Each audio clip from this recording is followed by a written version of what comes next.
ವೀಕ್ಷಕರೇ, ಶುಭೋದಯ. ತಮ್ಮೆಲ್ಲರಿಗೂ ನಿಮ್ಮ ನೆಚ್ಚಿನ ಅಚ್ಚುಮೆಚ್ಚಿನ ಶ್ರೀ ವಿನಾಯಕ ಜ್ಯುವೆಲರೀಸ್ ಮತ್ತು ಸಿಲ್ಕ್ ಸಾರಿ ಸರ್ಪಿಸುವ ಬೃಹತ್ ಬ್ರಹ್ಮಾಂಡ ಕಾರ್ಯಕ್ರಮಕ್ಕೆ ಪ್ರೀತಿಯ ಅತ್ಯಾತ್ಮೀಯ ಸ್ವಾಗತ, ಸುಸ್ವಾಗತ.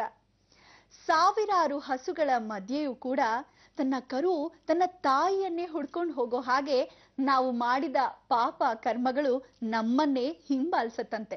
ಹಾಗಾಗಿ ನಾವ್ ಯಾವಾಗ್ಲೂ ನಿಟ್ಟುಸಿರು ಹಾಕ್ತಿರ್ತೀವಲ್ಲ, ಅಯ್ಯೋ ಯಾರ್ ಮಾಡಿದ ಕರ್ಮಕ್ಕೆ ನಾವ್ ಅನುಭವಿಸ್ತಾ ಇದೀವಿ ಅಂತ, ಅದನ್ನ ಯಾವತ್ತೂ ಹೇಳ್ಬಾರ್ದು. ಯಾಕಂದ್ರೆ ನಾವು ಮಾಡಿದ ಪಾಪಕ್ಕೆ ನಾವು ಅನುಭವವನ್ನ ಪಡ್ತಿರ್ತೀವಿ ಅಂತ ಹೇಳ್ತಾ ಗುರುಜಿಯನ್ನ ಕಾರ್ಯಕ್ರಮಕ್ಕೆ ಸ್ವಾಗತಿಸೋಣ.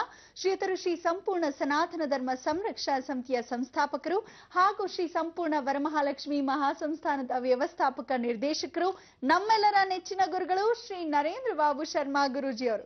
ಗುರುಜಿ ನಮಸ್ಕಾರ. ಬೃಹತ್ ಬ್ರಹ್ಮಾಂಡ ಕಾರ್ಯಕ್ರಮಕ್ಕೆ ಪ್ರೀತಿಯ ಸ್ವಾಗತ ಗುರುಜಿ. ನಮಸ್ಕಾರ. ಎಲ್ಲ ವೀಕ್ಷಕ ಬಾಂಧವರಿಗೂ ನಮಸ್ಕಾರ. ಗುರುಜಿ, ಇವತ್ತು ಗುರುವಾರ, ಹಾಗಾಗಿ ಯಾವ್ದಾದ್ರು ವಿಶೇಷ ಮಾಹಿತಿ ದಿನದಂತೆ ತಂದೇ ಇರ್ತೀರಾ ಅಂತ ಗೊತ್ತು. ಇವತ್ತು ಯಾವ ವಿಶೇಷ ಮಾಹಿತಿ ನಮ್ಮೆಲ್ಲರಿಗಾಗಿ ಕಾಯ್ತಿದೆ? ದೈವಾನುಗ್ರಹ ಭಕ್ತ ಪ್ರಿಯರೇ, ತಮ್ಮೆಲ್ಲರಿಗೂ ಆಧಾರದ ಸ್ವಾಗತ. ಬ್ರಹ್ಮಾಂಡವನ್ನು ಈ ಲೋಕದಲ್ಲೇ ಪ್ರತಿಯೊಬ್ಬರಿಗೂ ಆಧಾರದ ಸ್ವಾಗತ. ಇವತ್ತಿನ ದಿವಸ ಆ ಭೀಮಲಿಂಗೇಶ್ವರನ ವಿಶೇಷ ಗುರುವಾರ ದರ್ಶನ, ಅನುಗ್ರಹ ಸಿದ್ಧಿ, ಆ ಭೀಮಲಿಂಗೇಶ್ವರನ ಸಂಪೂರ್ಣ ಅನುಗ್ರಹ ನಿಮಗೆ ಮಾಹಿತಿಯನ್ನು ಕೊಡ್ತೀನಿ. ಭೀಮಲಿಂಗೇಶ್ವರ ಅನ್ನೋನು ಭೀಷ್ಮ ಪಿತಾಮಹ ಪ್ರತಿಷ್ಠಾಪನೆ ಮಾಡಿರತಕ್ಕಂಥದ್ದು ಇದೇ ಕೋಲಾರ ಜಿಲ್ಲೆಯಲ್ಲಿ, ವಿಶೇಷವಾಗಿ ಕರ್ನಾಟಕದಲ್ಲಿ, ನಿಮ್ಮ ಕನ್ನಡ ನಾಡಿನಲ್ಲಿ. ಇಂಥ ಒಂದು ವಿಶೇಷವಾಗಿರ್ತಕ್ಕಂಥ ಸಂಗತಿ ಕೋಲಾರ ಜಿಲ್ಲೆಯಲ್ಲಿ ಇರತಕ್ಕಂಥ ಹೊಳಿಲು ಅನ್ನೋ ಗ್ರಾಮ.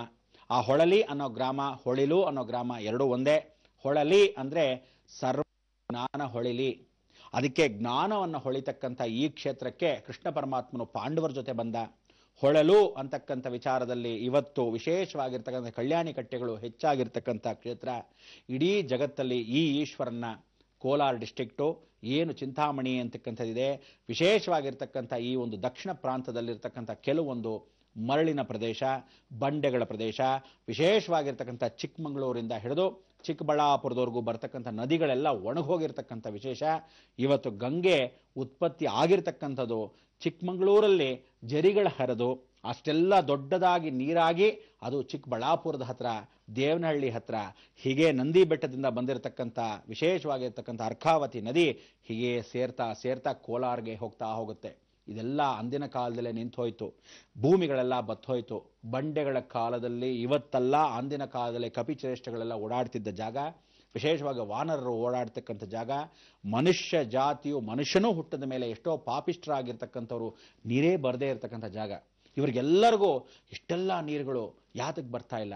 ಕೆಲವೊಂದು ಜಾಗದ ವಿಶೇಷ ಸ್ಥಳದಲ್ಲಿ ಮಾತ್ರ ಯಾಕೆ ನೀರು ಬರುತ್ತೆ, ಈ ಸ್ಥಳಕ್ಕೆ ಯಾರು ಬರಲ್ವಾ ಅಂದಾಗ ಭೀಷ್ಮ ಪಿತಾಮಹ ಪಾಂಡವರಿಗೋಸ್ಕರ ಮತ್ತೆ ರಾಜ್ಯವನ್ನು ತೊರೆದು ಗಂಗಾಪುತ್ರ ಭೀಷ್ಮ ಹಸ್ತಿನಾಪುರದಿಂದ ಈ ಕ್ಷೇತ್ರಕ್ಕೆ ಬಂದು ಭೀಮಲಿಂಗೇಶ್ವರ ಪ್ರತಿಷ್ಠಾಪನೆಯನ್ನು ಮಾಡಿರ್ತಕ್ಕಂಥದ್ದು ಇದೇ ಕ್ಷೇತ್ರದ ವಿಶೇಷತೆ. ಇಲ್ಲಿ ಹೊಳಿಲಲ್ಲಿ ಆ ಕೃಷ್ಣ ಪರಮಾತ್ಮ ಭೀಷ್ಮಾಚಾರ ಸಮೇತ ಪ್ರಾಣ ಪ್ರತಿಷ್ಠಾಪನೆ ಮಾಡಿರೋ ಕ್ಷೇತ್ರದಲ್ಲಿ ಪರಶುರಾಮ, ಸಪ್ತಮಾತ್ರಿಕರು, 3 ಕಲ್ಯಾಣಿಗಳು, ವಿಶೇಷವಾಗಿ ನರಸಿಂಹಸ್ವಾಮಿ, ಅವುಗಳಲ್ಲಿ ಸಂಭವಿಸ್ತಕ್ಕಂಥ ನಂದೀಶ್ವರನ ವಿಗ್ರಹ, ಚಂದ್ರಮೌಳೇಶ್ವರ ದರ್ಶನ, ಸಾಕ್ಷಾತ್ ಪಾರ್ವತಿ ಪರಮೇಶ್ವರ ಸಮೇತ ಇಲ್ಲಿ ಗಂಡು ಬೇರುಂಡ ನೆಲೆಸಿರೋ ಏಕೈಕ ಕ್ಷೇತ್ರ ವಿಶೇಷವಾಗಿರ್ತಕ್ಕಂಥದ್ದು. ಈ ಕ್ಷೇತ್ರದಲ್ಲಿ ಇಡೀ ಜಗತ್ತಲ್ಲಿ ಪಾರ್ವತಿ ಪರಮೇಶ್ವರ ನೋಡಿರ್ತೀರ, ಗಂಗಾ ಪಾರ್ವತಿ ಪರಮೇಶ್ವರ ಇದುವರ ತನಕ ನೋಡದೇ ಇರೋ ಏಕೈಕ ಕ್ಷೇತ್ರ ಪ್ರಪಂಚಾದ್ಯಂತ ಗಂಗಾದೇವಿ ಸಮೇತ. ಗಂಗಾನೂ ಒಂದು ಗರ್ಭಗುಡಿಯಲ್ಲಿ, ಪಾರ್ವತಿ ಒಂದು ಗರ್ಭಗುಡಿಯಲ್ಲಿ, ಪರಮೇಶ್ವರ ಭೀಮಲಿಂಗೇಶ್ವರ ಮಧ್ಯದಲ್ಲಿ. ಇಡೀ ಜಗತ್ತಲ್ಲಿ ಏಕಕಾಲಕ್ಕೆ ಗಂಗೆಗೂ ಪೂಜೆ ಆಗ್ತಕ್ಕಂಥ ಗಂಗಾಧರೇಶ್ವರ ಈ ಒಂದು ಕ್ಷೇತ್ರದಲ್ಲಿ. ಅದಕ್ಕೆ ಪರ್ವತ ರಾಜೇಶ್ವರ ಅಂತಕ್ಕಂಥದ್ದು ಈಶ್ವರನ ಹೆಸರು. ಪಾರ್ವತಿ ಜೊತೆಗೆ ಭೀಮಲಿಂಗೇಶ್ವರ ಏಕೈಕ ಸ್ವರೂಪ, ಗಂಗಾಧರೇಶ್ವರ ಗಂಗಾ ಸ್ವರೂಪ. ಈ ಒಂದು ಕ್ಷೇತ್ರ ದರ್ಶನವನ್ನ ಜೀರ್ಣೋದ್ಧಾರ ಮಾಡಿ, ವಿಶೇಷವಾಗಿ ಇದನ್ನ ಆ ಕಾಲದಿಂದ ಕಂಡಿಡಿದೇ ಇರತಕ್ಕಂಥ ಹೂತೋಗಿರ್ತು ಭೂಮಿಯೊಳಗೆ. ಇದು ಪಾತಾಳ ಲೋಕದಲ್ಲಿ ಕಲ್ಯಾಣಿ ಸುಮಾರು 40 ಅಡಿಗಳು ಒಳಭಾಗದಲ್ಲಿ ಹೂತೋಗಿದ್ದನ್ನ ಮತ್ತೆ ತಿರುಗಿ ತೆಗೆಸಿ ಜೀರ್ಣೋದ್ಧಾರ ಮಾಡಿರೋ ಸುಯೋಗ ನಮದಾಯಿತು ಸಂಪೂರ್ಣ ವರಮಹಾಲಕ್ಷ್ಮಿ ಮಹಾಸಂಸ್ಥಾನ ಮುಖಾಂತರವಾಗಿ. ಒಟ್ಟಾರೆ ನಾನೇ ಸ್ವತಃ 72 ದೇವಾಲಯಗಳನ್ನು ಇವತ್ತು ಜೀರ್ಣೋದ್ಧಾರ ಸಂಸ್ಥೆ ಮುಖಾಂತರ ಮಾಡಿಸಿರೋದಕ್ಕೆ ಸಾಕ್ಷ್ಯ ರೂಪವೇ.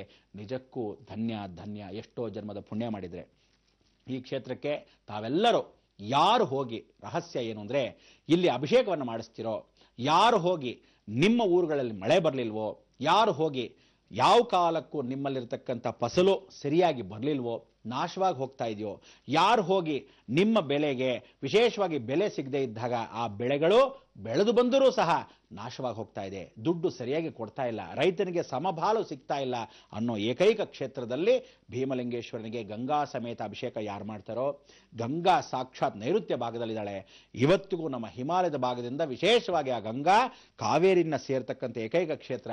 ಅರ್ಕಾವತಿ ನದಿ ಹರಿತಾ ಇದ್ದ ಜಾಗ, ಕಾವೇರಿ ನದಿ ಹರಿತಾ ಇದ್ದ ಜಾಗ, ವಿಶೇಷವಾಗಿ ದೇವಾನುದೇವತೆಗಳು ಅಗಸ್ತ್ಯರು ಪ್ರತಿಷ್ಠಾಪನೆ ಮಾಡಿರೋ ಶಾಸನ ಇರೋ ಜಾಗ.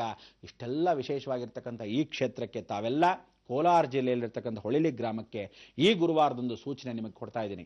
ಮೂಲಿಕೆಗಳು ಇಲ್ಲಿ ಏನು ಅಂದರೆ ಜರಿ ನೀರು ಹರಿತಾ ಇರುತ್ತೆ. ಆ ನೀರು ಸ್ವಲ್ಪ ಮಟ್ಟಿಗೆ ಕೊಳ ಮಾತ್ರ ತುಂಬತ್ತೆ, ಹಬ್ಬಬ್ಬ ಅಂದ್ರೆ ಒಂದು ಪಾತ್ರೆ ತುಂಬಿಸ್ಕೊಳ್ಳೋಷ್ಟು ಮಾತ್ರ ತುಂಬತ್ತೆ. ಅದರೊಳಗೆ ಆ ನೀರನ್ನು ನೀವು ಕುಡಿದ್ರೆ ಸರ್ವವ್ಯಾಧಿ ಗುಣಾರ್ಥಂ. ನೀರು ಎಲ್ಲಿ ಬಂದ ಶೇಖರಣೆ ಆಗುತ್ತೋ ಗೊತ್ತಿಲ್ಲ, ಜರಿ ತರ ಸಣ್ಣಗೆ ಹರ್ಕೊಂಬರುತ್ತೆ, ಕೊಳ ಮಾತ್ರ ತುಂಬತ್ತೆ.